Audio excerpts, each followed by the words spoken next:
भगवान को हम क्यों भजे? क्योंकि वह गुणों में हमसे श्रेष्ठ है। कृष्ण का जीवन उठा के देख लो, कितना धैर्य है उनके जीवन में। पेशेंस कैसा होना चाहिए कन्हैया से सीखो, जिसका जन्म हुआ जेल के अंदर, जन्म माँ बाप जेल में जिसके, और जन्म होते ही ये नहीं कि वहीं रहना पड़े, जेल भी छूट गई। कहाँ आ गए? गोकुल में। गोकुल में 6 दिन के हुए तो पूतना मारने आ गए। और यहीं पर कहानी खत्म नहीं हुई, थोड़ा सा 11 वर्ष के हुए तो गोकुल भी छूट गया। मथुरा आ गए, मथुरा भी छूट गई। द्वारिका चले गए, द्वारिका भी महाभारत के युद्ध के समय छूट गई। हस्तिनापुर आ गए, इतना कुछ छूटा। उसके बाद भी धैर्य कैसा, जब भी बंसी बजाते हैं तो मुस्कुरा करके बजाते हैं। ये धैर्य कन्हैया से सीखो ना। मैं 7 दिन की कथा में केवल उस कृष्ण को बताने नहीं आया हूं जो माखन चुराता है, मैं उस कन्हैया को बताने आया हूं जो 7 साल का कृष्ण केवल कपड़े नहीं चुराता, 16 वर्ष का कृष्ण द्रौपदी की लाज भी बताता है। मैं उस कन्हैया से जोड़ने आया हूं, मैं उस कृष्ण से आपको जोड़ने आया हूं कि अन्याय के मार्ग पर उसका मामा चला, सगा मामा कंस, और जो अन्याय के लिए अपने सगे मामा को मार दे, मैं उस कृष्ण से आपको मिलाने आया हूं, केवल माखन चोर कृष्ण से नहीं। दूसरा कारण भगवान को प्रणाम करने का क्या है कि ईश्वर ने पूरी सृष्टि बनाई, ठीक है ना। ये जल देवता, वरुण देवता, अग्नि देवता सब ईश्वर के हैं, और इस सृष्टि का हम उपयोग करते हैं। क्या करते हैं? पानी लेते हैं, बिजली लेते हैं सूर्य देवता से, परमानेंट लाइट, है ना। बोलो, जब हम किसी से कुछ लेते हैं तो उसका टैक्स देते हैं। क्या कभी सूरज देवता को कोई टैक्स दिया? क्या कभी चंद्रमा को कोई टैक्स दिया? तो बोलो, हम उसके कर्जदार हुए कि नहीं हुए? और हमेशा जिसके हम कर्जदार होते हैं उसके आगे हम नतमस्तक ही होते हैं। तो हम भगवान के कर्जदार भी हैं, इसलिए भी प्रणाम करते हैं। और तीसरा कारण ये है कि वो मेरा ईश्वर है, उसने मुझे बनाया है, मैं इसलिए उसको प्रणाम करता हूँ। और अगर कोई पूछे कहाँ लिखा कि उसने तुम्हें बनाया, तो कह देना ये कहाँ पे लिखा है, 4 और 4 8 होते हैं। तो कोई कहेगा मेरे गुरुजी ने बताया, तो बोले गुरुजी को बताओ वो कहाँ पढ़े, वो कहेंगे मेरे गुरुजी ने। ऐसे तुम भी कह देना कि ईश्वर ने मुझे बनाया, ये मेरे व्यास जी ने कहा, व्यास जी को भागवत जी ने कहा, भागवत व्यास जी ने कही, और व्यास जी को नारद जी ने कहा। ईश्वर को इसलिए भी प्रणाम करते हैं। सच्चिदानंद रूपाय, भगवान कैसा है? सत, चित और आनंद। उसके जैसा आनंद दुनिया में आपको मिलने वाला नहीं है।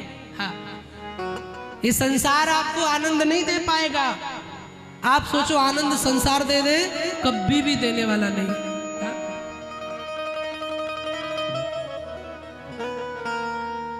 कौन आनंद देता है दुनिया में? माँ बाप किसी के आनंद देते हैं, बच्चे किसी के आनंद देते हैं, किसी का हस्बैंड आनंद देता है, कईयों को तो बोलता है महाराज पॉइंट की बात बोल दी, कछु नहीं आनंद दे रहा। सच्चा आनंद तो मेरा गिरधर देता है केवल, और कोई नहीं देने वाला है।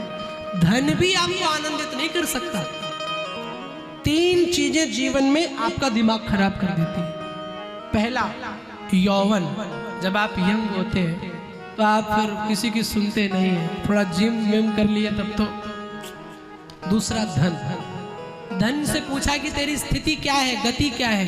धन ने कहा मैं नमक की तरह हूं, अगर मात्रा में लोगे तो स्वाद बढ़िया बना रहेगा, और मात्रा से अधिक ले लिया तो जीवन का स्वाद बिगाड़ के रख देगा। इसलिए धन भी अधिक आपको आनंदित नहीं कर सकता है। सबसे सुंदर आपको कौन आनंद दे सकता है? मेरा बाके बिहारी, वो गिरधर, वो कन्हैया। एक बार जिसने उसको देख लिया, वारी जावा। बाके बिहारी को करीब से देखा है, सब कुछ भूल जाओ एक बार उनको देखने के बाद। औरंगजेब की भतीजी ताज बीवी वृंदावन गई घूमने के लिए, तो कहीं पे तंबू लगा था पांडाल, तो कुछ कथा चल रही थी यमुना के किनारे। तो जा रही थी तो कुछ लोगों को रोते हुए देखा, तो ताज बीवी ने नौकरों से पूछा ये रो क्यों रहे हैं? बोले इनको किसी ने मारा है। औरंगजेब की भतीजी ने कहा हमारे राज्य में किसी को कोई सताए, किसने मारा? बोले इनको बांके बिहारी ने मारा। ये कौन है, पकड़ के लाओ उसे। बोले नहीं नहीं, वो तिरछी चितवन से मारते हैं। और एक बार जिसको मार देते फिर वो जिंदा होने वाला नहीं बचता। अच्छा दिखाओ चल के मुझे। और जैसे बाके बिहारी के मंदिर में गई और जैसे ठाकुर जी को जी भर के देखा, उस दिन से वो ताज बीवी गोविंद की दासी बन गई, लौट के कभी औरंगजेब के पास नहीं गई। उसने एक पद लिखा बड़ा सुंदर सा, नंद के लाल कुर्बान तेरी मूरत पे, हूँ तो मुसलमानी हिंदुआनी बन फिरूंगी, कन्हैया मैं तेरे लिए हिंदू बनने के लिए तैयार हूँ। अभी वृंदावन में हमारी कथा चल रही थी तो हम लोग घूमने गए। आपको एकदम सच्चाई बताता हूँ। तो एक वृंदावन में आलू की टिक्की बड़ी अच्छी मिलती है, हाँ शुद्ध, बहुत सुंदर। तो एक वहाँ दुकान पे खड़े हुए, अपना ब्राह्मण गोसाई था, उसकी दुकान थी। तो 10-15 लड़के जो बहुत सुंदर, उनकी बॉडी पूरा अपने आप को तैयार करके और काफ़ी मोटे मोटे सब एकदम आ रहे थे। तो लेकिन आ रहे थे, सब कुछ अच्छा था, लेकिन होठों पर लाली और पैरों में पायल पहन रखी थी। तो एक कोई आया होगा बाहर से, उसने कहा कि कैसे देखो छोरे हैं, नई उम्र में छोरी बन गए, पायल पहन ली। तो पता है टिक्की वाला क्या बोला?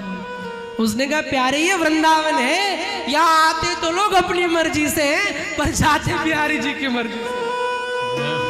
इंसान आता तो अपने रंग में है, लेकिन एक बार जब उसको देख लेता है तो उसके रंग में रंग जाता है। कोई पागल है धन दौलत का, कोई पागल रुपया नारी का, सच्चा पागल तो वो ही है जो पागल है बाके